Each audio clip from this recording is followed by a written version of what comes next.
It's time for the Double Stop with Brian Sword.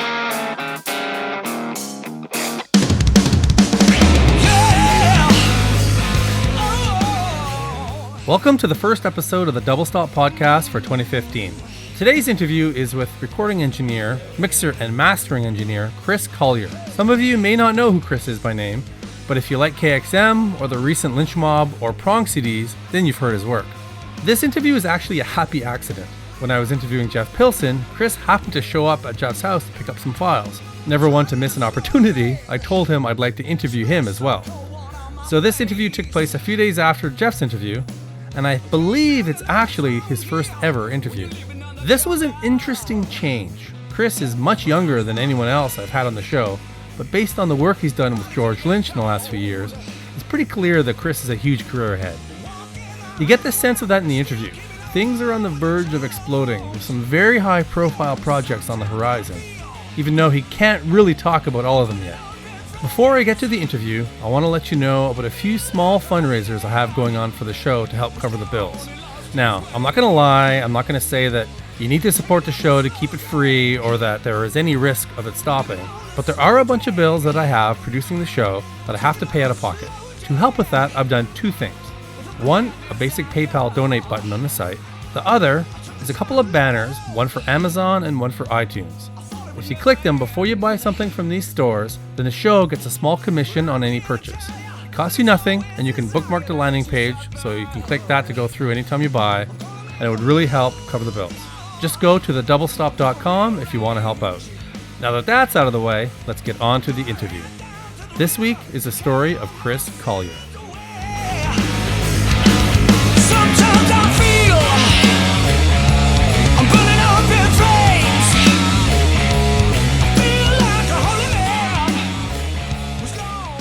I am from St. Louis, Missouri. Not born and raised, just born. Moved out here I was about 6 or 7 years old. Grew up with my dad, my stepmom, and kind of musical background, basically. Let's see, my father was a musician back in the 80s, 70s, had a record deal. And I just actually learned recently that, from my father that on his father's side was a very musical family. But from what I knew for these past years, all this time, that my dad and maybe my uncle were the only musicians in the family. But my dad was a guitar player, singer, and that's where I pretty much got it all from, just hanging around with my father all these years. What age did you start picking up an instrument? Started playing drums when I was 5 years old.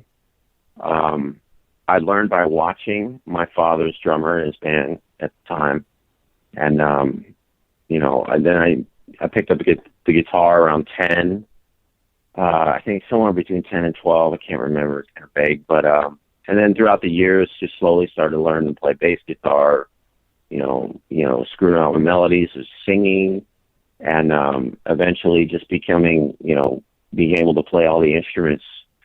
Again, influenced by my father and the musicians around me at the time. So you're basically the kid hanging out in jams. Well, yeah, pretty much. But I would say that in a jam situation, it's drums all the way. I've been, I'm a drummer first. So, but I'm happy to say that I can play all the other instruments, but I'm a drummer at heart. So. And you started playing drums very young. Self-taught, just mainly watching and, copying from other players growing up. So, what would have been early influences? The earliest influence actually that I can think of is Alex Van Halen. Listening to old Van Halen records. And Alex Van Halen is probably the first drummer that I was really interested in copying, grooves from and beats from. I think the next one after that was Randy Castillo from Ozzy. I started listening to his Ozzy album called The Ultimate Sin, and Randy Castillo's all over that. And he was another one way early back.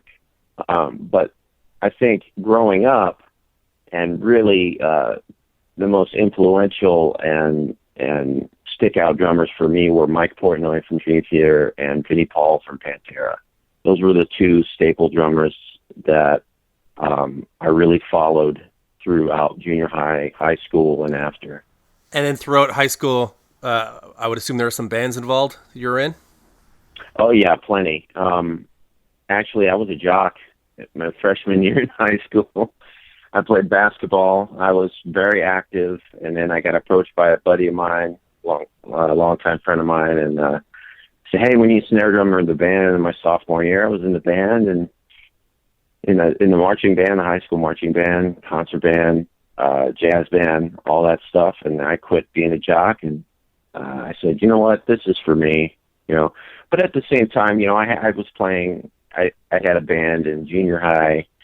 And at the same time, even throughout trying to be a jock, I was playing, in bands and just playing in general because, it's always been in me, no matter what detour I've taken over the years from it. But yeah, I was in all kinds of bands in high school.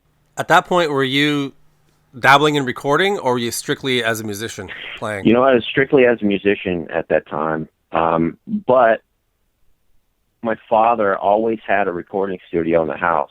So it was always around, and I always saw it, whether it was in a living room in an apartment we were living in, or it was in a spare bedroom. Him and my uncle would on occasion spend the weekend recording like just original material. And that's when I would sit by and start to learn and just watch what was happening.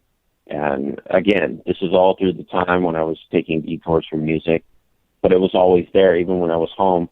So it was all visually it was there, whether or not I was around it or watching it, working or in action at all. It was always there, and it was always stapled in my mind the whole time. So I would imagine if it's just happening around you, even if you're not actively involved, you're still absorbing some of the general processes of what they're doing. Absolutely. Absolutely. So when you finished high school, what was your path then? Did you go study as a musician? Is that when you started studying engineering? Where did you go from there? Continued on the circuit. My father would say, look, as long as you pass high school, if you're happy being a musician, do it. You don't need to go to college to be a musician. So I actually continue my passion. My father's a very objective person. He would have told me if I wasn't a good musician, he would say, look, stick to a day job and do your thing. Music is a hobby for you. But he never said that. He saw my talent flourish, and he said, look, son, you need to continue this music thing. I believe in you.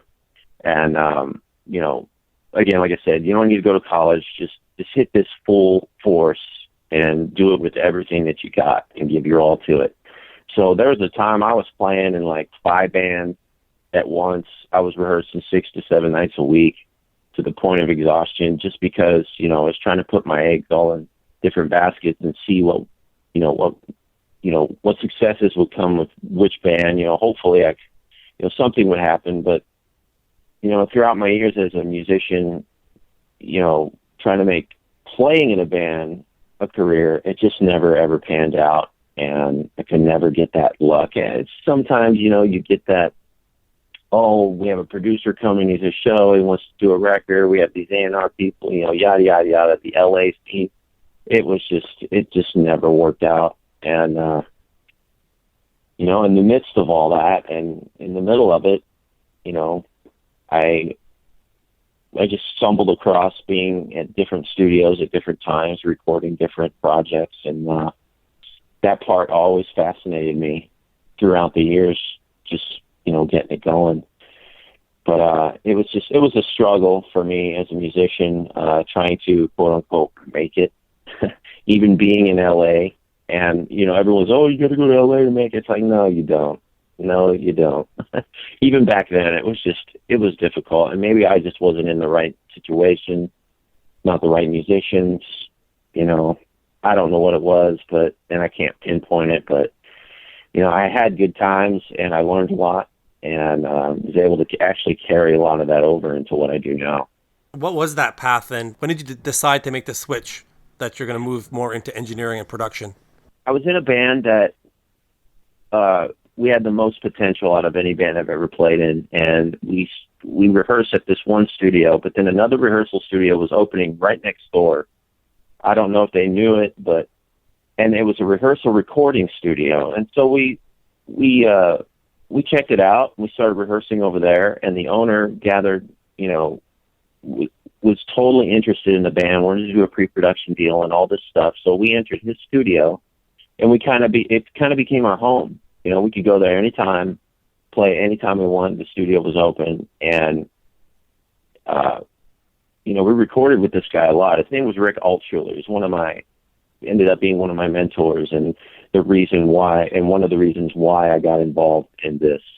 And rest in peace. He's no longer with us, but he one day, we kept recording demos, and I kept listening to and they sounded good, but I was always interested. Like, I think that was when I figured out I had my shot to be able to get in there and get more involved on the recording process and being more a part of the overall sound, whether it was my opinion or even helping tweaking some of the knobs or the sounds.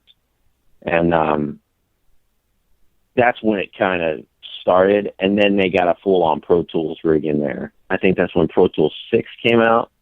It was a full HD TDM rig, and it was kind of like no one knew how to run it. They just bought it, and a couple different people went in there. They hired some people to come in and try to teach everyone how to do it, and then one of the owners was okay, no one touches the Pro Tools system without my permission. We're just like, okay, but so we graduated from this semi sort of analog / digital workstation to this completely digital in the box workstation. And one day I just said, screw it, I'm going in here. I want to see what this thing's all about. And then all of a sudden I'm in this world, this whole different world. And, another thing that stemmed off from it, other than working with Rick this whole time with my band, was that we would get other producers that would want to do 3-song demo deals to shop for labels. And we'd get all excited, and then, they'd come back with the mixes for the demo, and we'd be like, dude, really? Like, this is not what we imagined. That happened twice. And that was another turning point for me to just say, you know what, I'm just going to do this myself. Let's just do it ourselves. And I just took control over everything at that point as far as the recording and mixing and all that stuff. And I said, and again, that's when I realized everything was so much easier with the digital age and, Pro Tools and all that. And so that was a huge turning point. I think that was around 2003, early 2003 and 2004. That's when it all started professionally. Now, the first time I think I heard your name on a record was Lita Ford. What was the path there, and was there some other stuff along the way of notable success? Yeah, I'll get to Lita Ford, but actually the first professional record I can think of was a record I did with this producer named Greg Hampton. Okay. A record called Travers Appice. Pat Travers and Carmen Appice did a record together called It Takes a Lot of Balls for SPV. And that was my first ever project. I was running Pro Tools for about 6 months, maybe 7 months, and this guy approached and said, hey, you want to do this record? And like, sure. And that's fast. Holy crap. I know, right? And I have Greg Hampton to thank for that. He just threw me to the fire. Wow. And I was just like, okay. And then,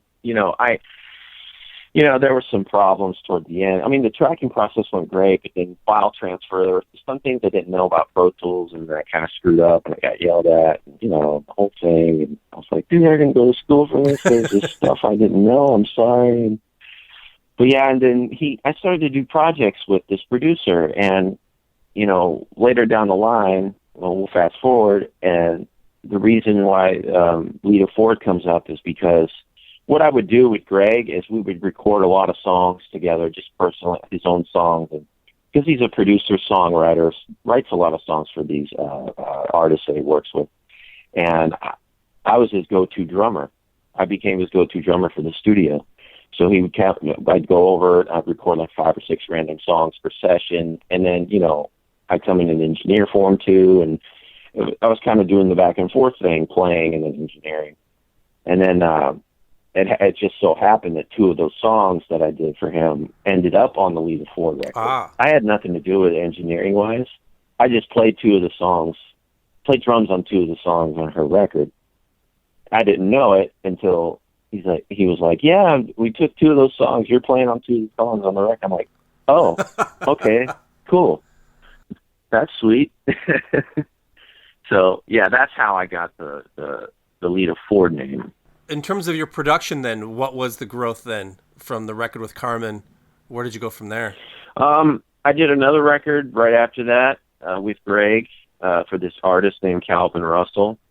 And then just random things with him. That's really how I got started, was with him, dealing with, these artist types and, how they do things. And that was sort of the first learning curve for me. But then at the same time, I was also doing a lot of local bands, and I was gathering a name locally. And suddenly I became the go-to guy here in Santa Clarita. Say, hey, you want your record done by this guy? We got to go to this guy. And I ended up being the guy for that studio that I was talking about earlier, where I learned everything, where I got my chops. And it was just mostly a local gig for me, but it was such a successful local gig for me, as I didn't have to hold down a job, because it was actually paying for me to live. I was like, I didn't even realize it until at one point I was like, wow, I don't even have a job. What's going on here? I'm like making this money just locally. And then every now and then Greg would, toss me a session and say, hey, we need to do some work on this. It's like, okay, cool. And then, but yeah, a lot of my early career was just, a lot of local acts. And then it would venture out into the Valley and then Thousand Oaks, and it would just spread and spread and spread. And this was before like YouTube was totally popular, and, and the internet was just the go-to, medium for everybody. And it was really cool how the word spread. I was just like surprised. I didn't have to advertise myself or anything. So it's sort of like a big fish in a small pond then. Yeah, that's what it became, actually. And then, it was like a lot of word of mouth. That's pretty much how my success got going, and here I am now working with Lynch and Ray Luzier and all the like, and it's like, I'm trying to figure out how I got here. And it's just like, it's crazy. It's the road is, everyone's road is different, and how I got here is just, it kind of blows my mind still. Because I'm still kind of green in that way, How did you meet Lynch? I met Lynch through a mutual friend. I was actually playing drums for his brother-in-law, and his brother-in-law would just constantly, talk to Lynch about, hey, you need an engineer? This is your guy. I play drums. He plays drums in this band that I'm playing in. He's recorded all of our stuff. You need to talk to this guy. So, Lynch, throughout the years, he's, scattered around, done a lot of different things, and worked with a lot of different people. And finally, we got in contact. And the first thing I did at his studio was something for his wife. His wife needed some editing done on some snippets for getting George's, songs licensed, and we needed to make like 30-second clips. I needed to go over there and do some editing and all this stuff. And then I met George officially and talked to him there at his house. And he's like, hey, I got this project. You interested? You might be interested. You have a studio we can work from? I'm like, yeah, I might have a place we can work from. I was a little reluctant because what ended up, being Sound Mountain Studio was out in the middle of nowhere. And I got complaints from some artists that, I'd work there, have them drive all the way up this canyon in the mountains, and they don't know where they're going. And it's like, oh my God, once they got there, it was awesome. But I was worried that he'd just be like, where are we going? What is this place? I didn't know if it was out of the norm for him. Turns out he absolutely loves the place. He's all about nature. He'd live in a teepee if you let him, kind of guy. I was just like, wow. So that was actually for a project that is not, hit the streets yet. It's for the movie, the Shadow Nation movie that he's been working on tirelessly. That was the first thing I worked with him on. And we did tracking for that, for the soundtrack for the record, the movie. And then the next, that ended up, he loved this, the process going on between him and I. And so he decided to give me a shot at the Lynch Mob EP, which turned out to be Sound Mountain Sessions. And which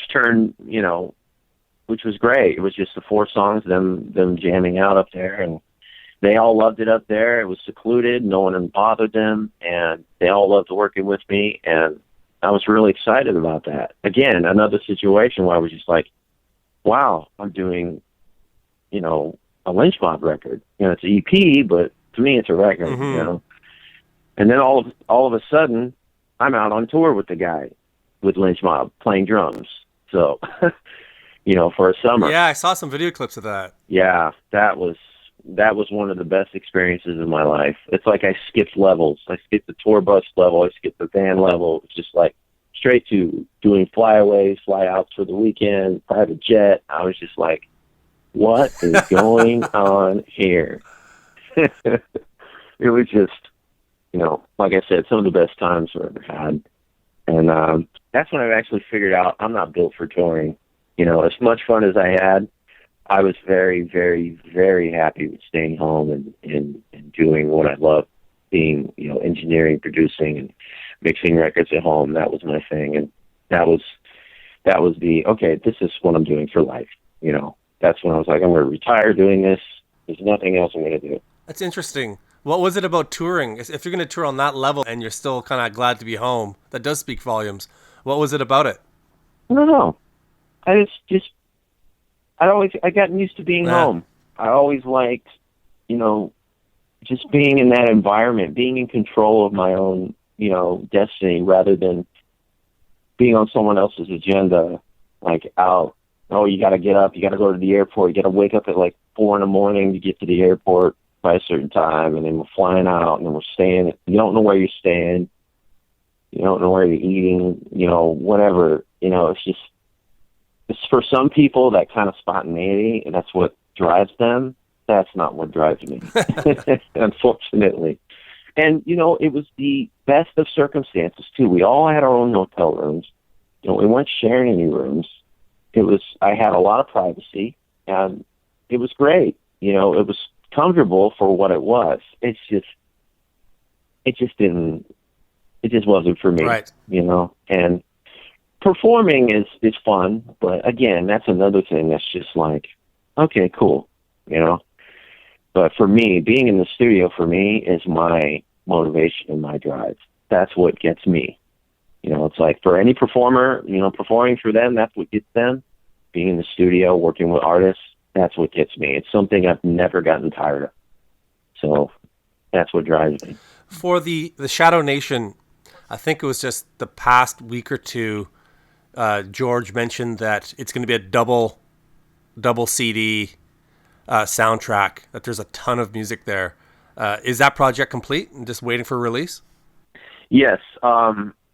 I don't know if they're still going over edits in the movie, but the movie is like 99% complete, and the record's been complete. The double CD's been complete for quite some time.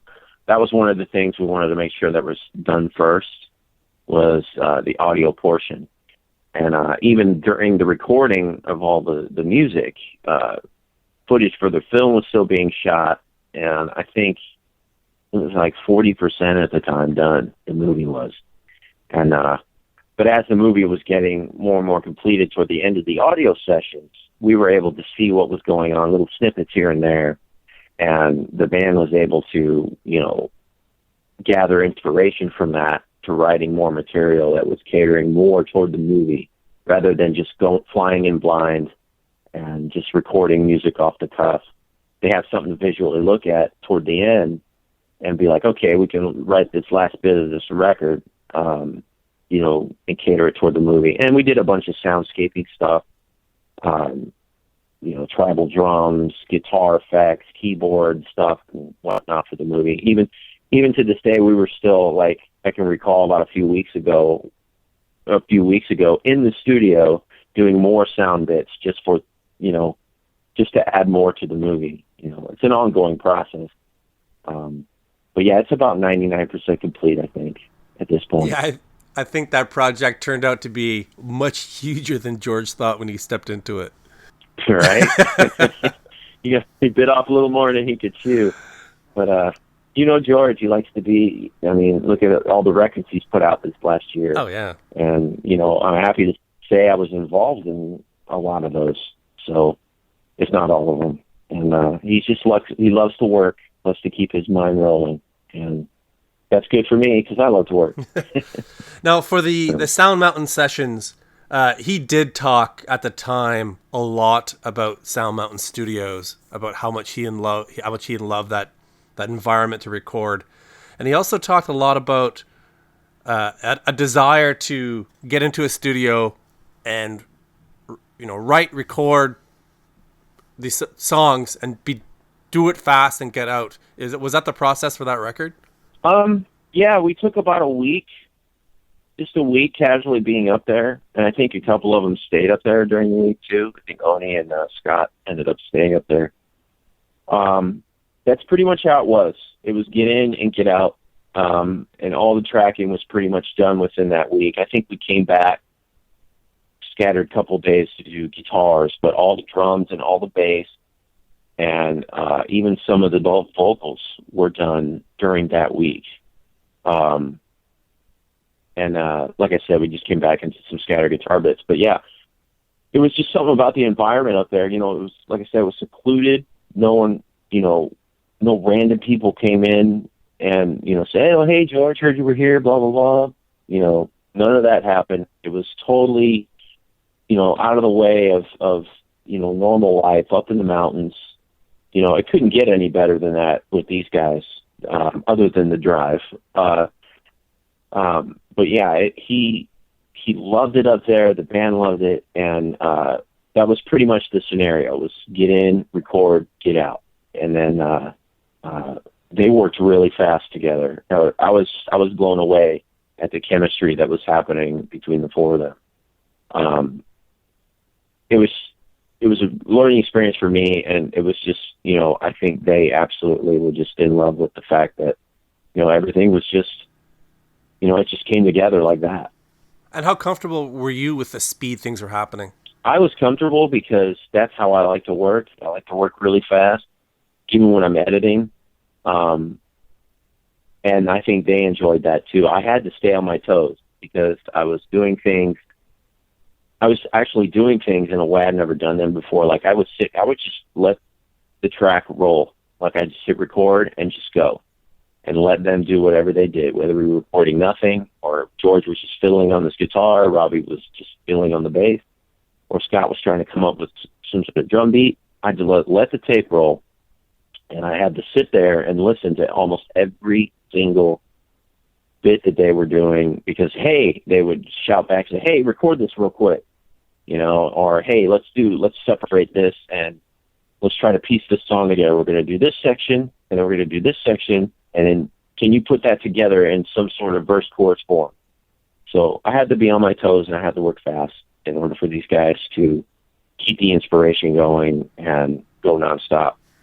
Now, for the KXM record, which did phenomenally well, again, Sound Mountain was very much part of the story of all the behind-the-scenes videos, and it seemed like a very similar situation where they're talking about speed. But again, you now have three big artists in their own right. How'd you get involved in that, and what was the process of that recording? I got involved with it mainly because George was kind of, you know, they all three met at George's Christmas party, and they talked about doing a project. And then George came to me and said, hey, man, you know, I might have a chance to work with Doug Pink and Ray Luzier and start a project with these guys.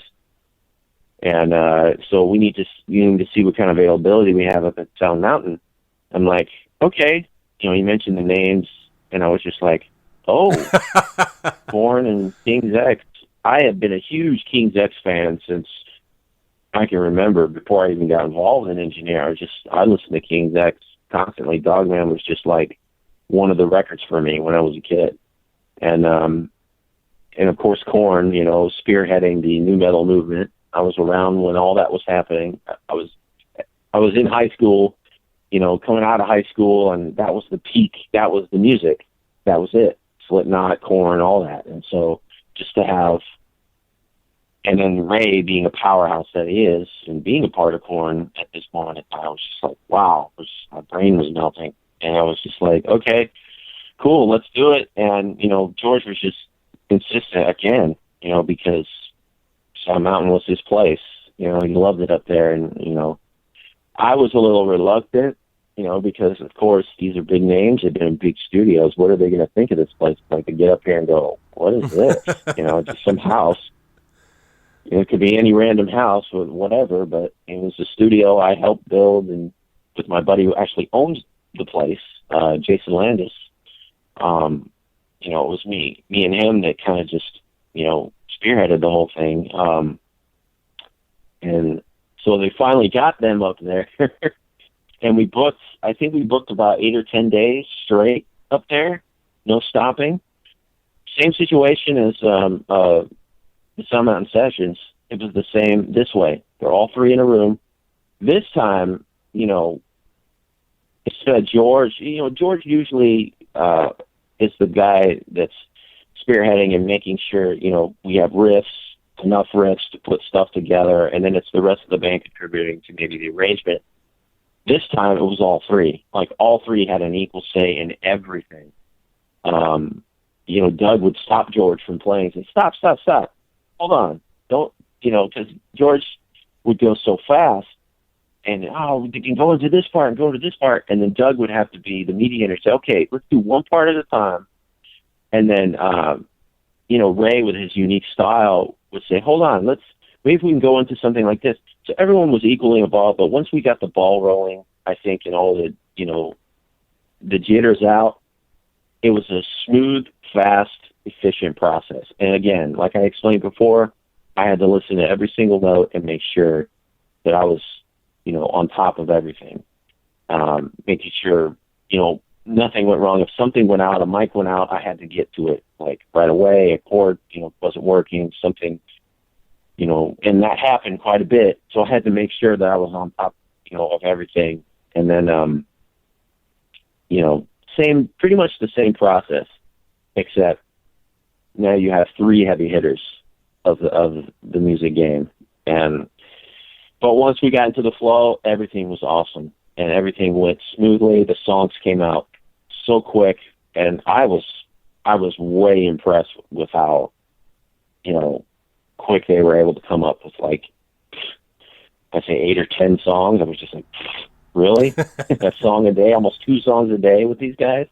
And they're not just quickly put together. It's like well thought out stuff. And I was just like, even that blew my mind. So now, being a drummer working with Ray, did the fact you were a drummer, does that help you when you record a drummer like Ray, or is that really separate skills? Yes, it's absolutely 100% apparent that, and it's I think it's crucial, and I think it's an added bonus to being an engineer. If you're a drummer, an experienced drummer, and have played in bands, that it's huge. And the background that I have, it's very similar to Ray's. We were both in marching band. We did those kind of rudimentary drumming as well as, drum set drumming and all this stuff. And being able to sit there with Ray and actually, getting the chance to say, hey, why don't you try this? The dreaded, a lot of engineers would dread to even suggest anything to an artist. And, getting the chance to do that and being like, and Ray going like, oh, wow, yeah, that would work, and And then all of a sudden he's asking you, what do you think? What do you think? What kind of fill? You think that feels too much? Do you think I should simplify it here? And then all of a sudden I got into my producer mode. I said, yeah, I think you should do that fill. Keep it simple here. And then, do something, do something a little different toward the end.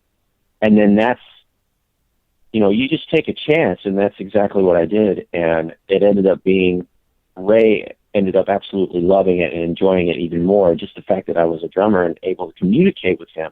Because I think in the past he hasn't been able to communicate or get his, ideas across as smoothly. That remains to be, I don't know that, but I'm just assuming, ignorantly assuming. Like he enjoyed it so much that, we were able to go in a relationship. And that's how I got into, again, the snowball effect. I'm currently working with Fieldy. I have chances to work with other members of Korn at this point because of Ray and the relationship we had. I did a project with him and Billy Sheehan, with this Madame Mayhem artist that Billy Sheehan is producing. Oh, wow. And, that was, Ray insisted that I engineer the drums that Ray was recording for that, and insisted that we use the studio that, at my choosing. And, it was just like that kind of communication between us as me being a drummer as well, and being able to help him definitely made things go faster and made him feel a lot more comfortable behind the kit in the studio. So that's a huge factor. Absolutely. Now for the KXM, for the UK release, a lot of reworking was done. There's a new track order. There's a bunch of new material put in, a different mix. Tell me about that process and why that was done. Was it that they weren't fully happy with the North American, or was it just to make it different? It's just to make it different.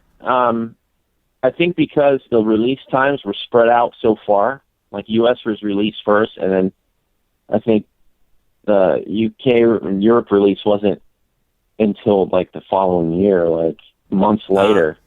So we wanted to present something a little different. It wasn't because we didn't everyone was 100% happy with how the U.S. release turned out. I think it was just the fact that, do we really want to just recycle the first release in Europe too? We wanted something a little different. So I ended up actually going back and starting from scratch again. So I mixed the record twice, from scratch, from zero. And we tried, like you said, different album arrangement, different arrangements on some of the songs, throwing some curveballs, and things that, because the process went so fast, we did things that, going back and listening to the U.S. release, we went back and said, we wish we could have done that. It's the wish we could have done that differently record. And we did do it. We actually had the chance to do it. So that was it was kind of cool in that sense. Like Gunfight is a completely different thing.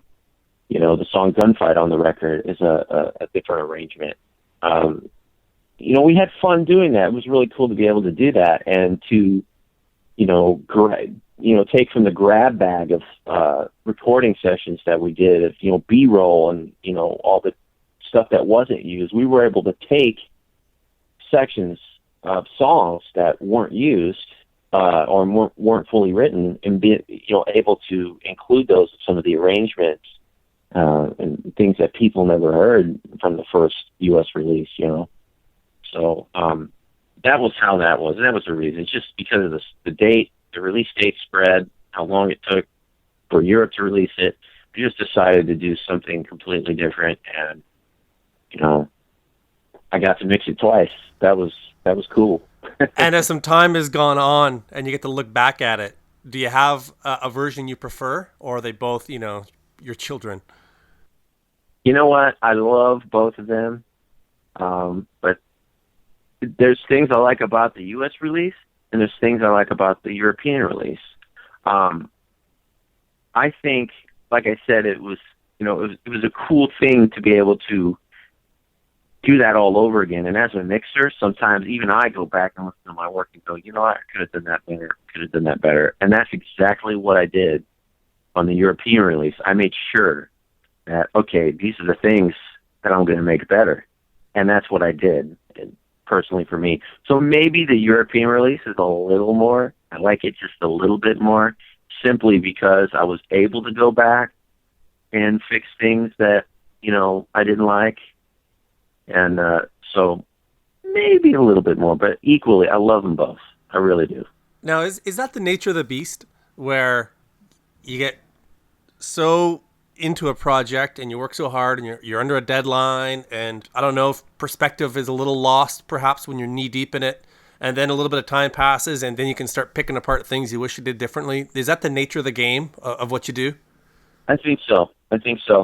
And the more and more that I've dealt with deadlines, dealing with more and more professional artists, that becomes, the crunch time becomes even more crucial. You have less time to think about making a record the best that it could be.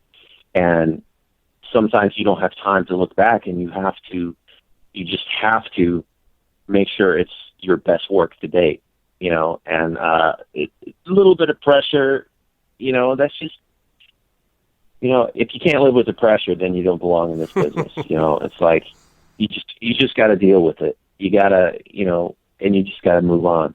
And with the KXM European release, that was just like icing on the cake for me. Yes, we were under pressure to get this delivered, the first record delivered, and then now when I get to do it again, it's like, okay, cool. I actually get to repeat and revisit, and that's very, very rare. Yeah.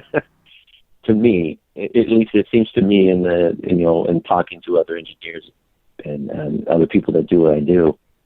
But yeah, it's just the nature of the beast. Just pressure, time. You're just under the gun. But I take it as a challenge, and I love the challenge, and I love being under the gun, because I think I produce the best work under pressure and under the gun. So, one more thing about that I'm curious about is, in my experience working on something creative, like I personally work in film and television in my day job, and if I have to reshoot something, it's never quite the same. It's hard to recapture the inspiration of filming it the first time, and often it's some silly reason you have to reshoot it, say for client work.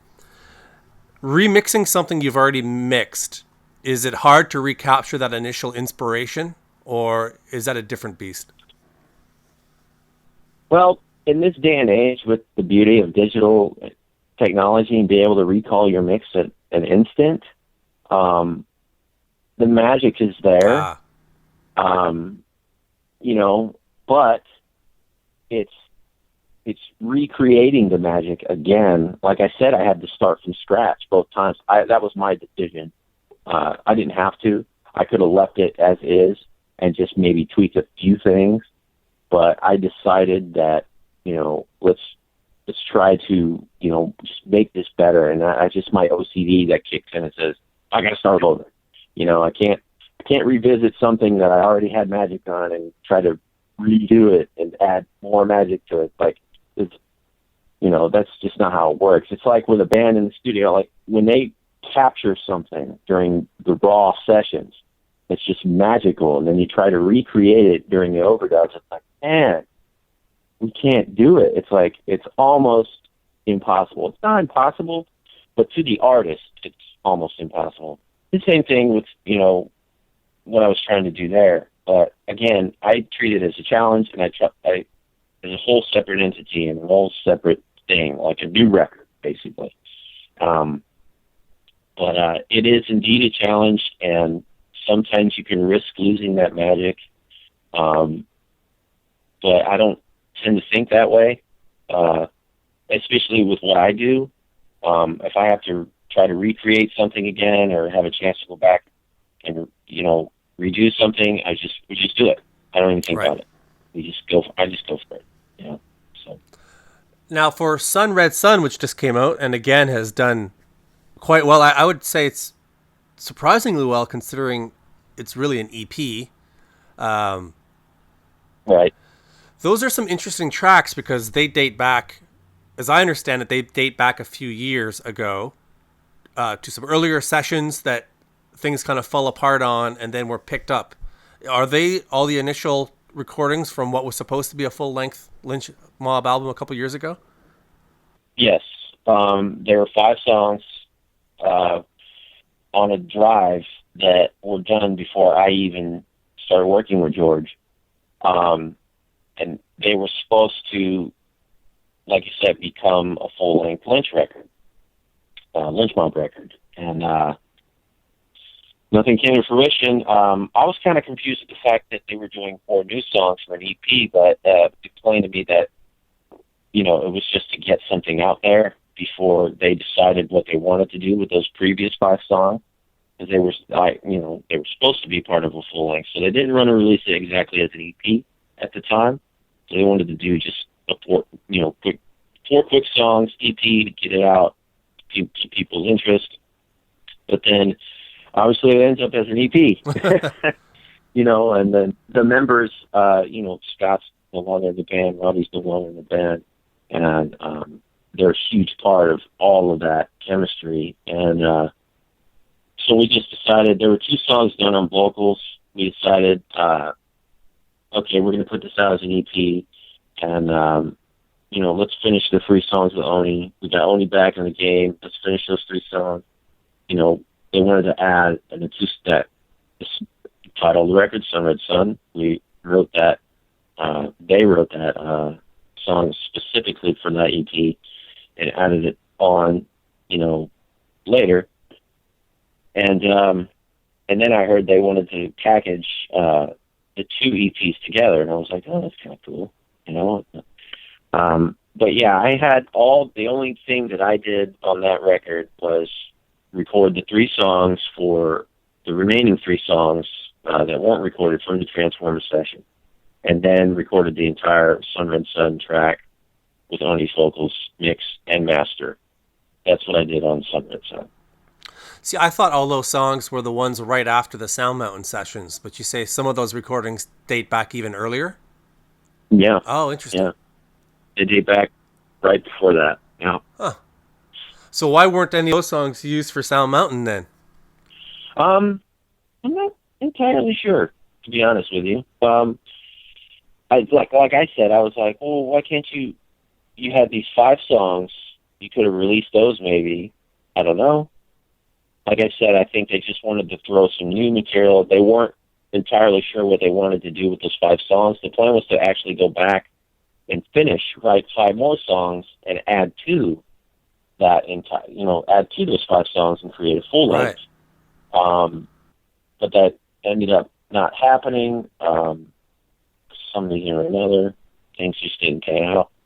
And, Lynch and I just ended up continuing on the other projects. I think that's when, after, my stint with playing with the band, playing drums with the band, when we got back, I think that's when Robbie, Oni with the band, and Scott ended up leaving as well.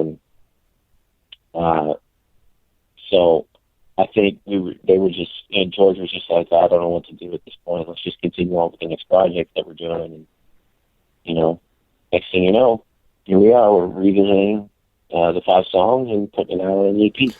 So. And there's been talk of a new Lynch Mob full length on Frontiers. Is that a record you're involved with as well? Yes. All the tracking is done. All the instrumental tracking is done. We'll be going on to vocals next, and I'm not sure the release date at this time, but yeah, we've got about 11 or 12 tracks, and all brand new, not picked from anywhere, started from scratch. Demoed with Lynch, me, and Oni in the studio, just straight up. Sweet. From zero. I'm really excited about it. It's something. Some of these songs are amazingly different, and some of them are pure Lynch Mob. So I'm very curious and excited to hear what Oni adds to it and to see what the public thinks. One thing I found very interesting about your career, as you've explained it to me, is that the opportunities you've managed to build upon the ones given to you. You get an opportunity to work with Lynch, then all of a sudden, okay, now you're working with Ray and Billy Sheehan. I've seen that you're working with Fieldy on some projects, and you're working with Jeff Pilson on some of his projects. How do you think you've been able to maximize your opportunities so well? Because you're really starting to really spread out with all these guys. The key answer to that is say yes to everything. That, if I have to boil it down to a simple answer, that's what it is. Don't ever say no. Just say yes and, deal with it. That's something that in the past, I think 4 or 5 years, something that I've just really concentrated on. Any opportunity that presents itself, latch onto it, grab onto it as tight as you can and go with it 100%. And, that's the attitude I've taken with every single project that's been presented to me. Not once have I been like, I don't know if the money, the money is not important to me. Let's just do the project. If this is going to be my career, I got to put my all into it. I got to put every single, ounce of time that I can into everything that I'm doing here, and not worry about, be cautious. This guy may do this or might do that. It's like, I don't care. He's going to do what he does, and I'm going to make him feel as comfortable as possible and just do what I do. And if it doesn't work, it doesn't work. And if it works, even better, So that's pretty much my mantra for all that. And, every project that's been coming to me, and I have other opportunities on the table as well, that are just, my mind is completely blown. And these people, these artists, they want to work with me and give me a shot. I'm just like, I'm a nobody right now, I'm not really, at that stature, but these people that have done these platinum albums want to give me a shot. I'm blown away. So I'm just like, past the point of blown away, I'm like, okay, let's work, Yeah. And yes, I will do it. I will do it. Yes.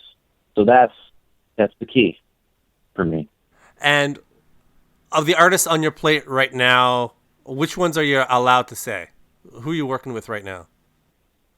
Fieldy, he has a side project band called Stillwell. And this has been in the works for a couple years, actually. And I'm just on the tail end of mixing his new record with this band. He actually plays guitar in this band.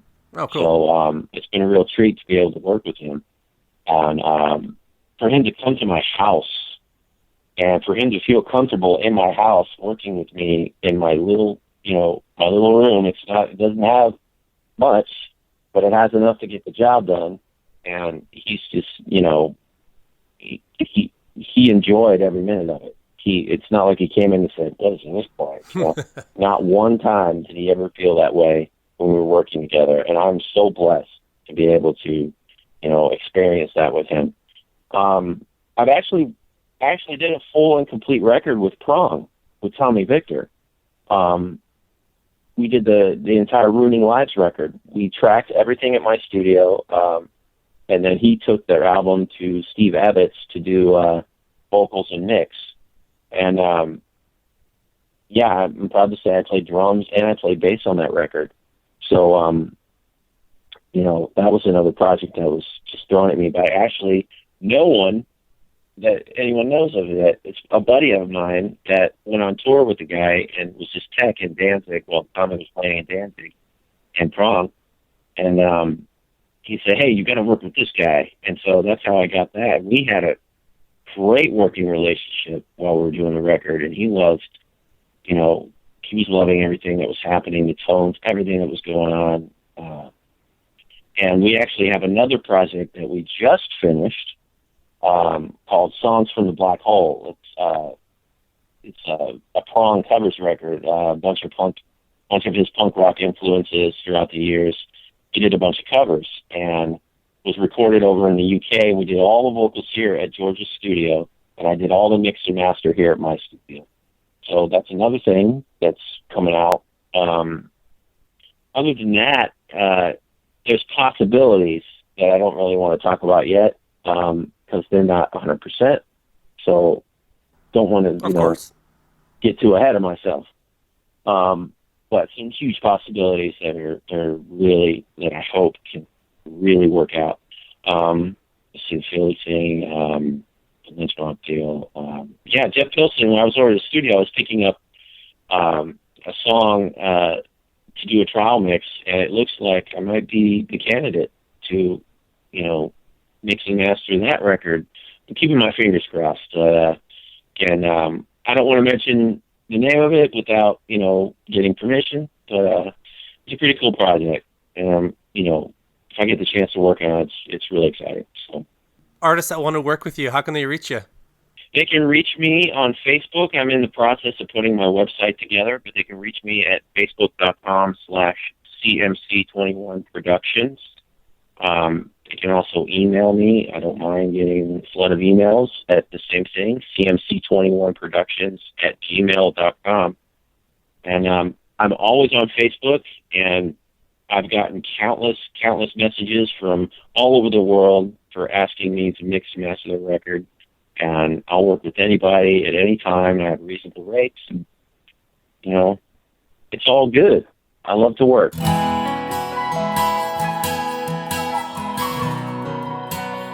That was the career of Chris Collier. I suspect I'll need to have him back in a few years for an update because there are big things ahead. Remember to follow the show on Twitter at The Double Stop and Facebook at facebook.com/TheDoubleStop. And if you want to support the show, please go to thedoubleStop.com and click on the iTunes or Amazon banner. I'll be back next Monday with another new interview. Sun, red sun, shine on me forever. Sun, red sun, wait for me, I'll be with you. My heart beats strong for you. Your shadow always pulls me through. My heart has been an open book,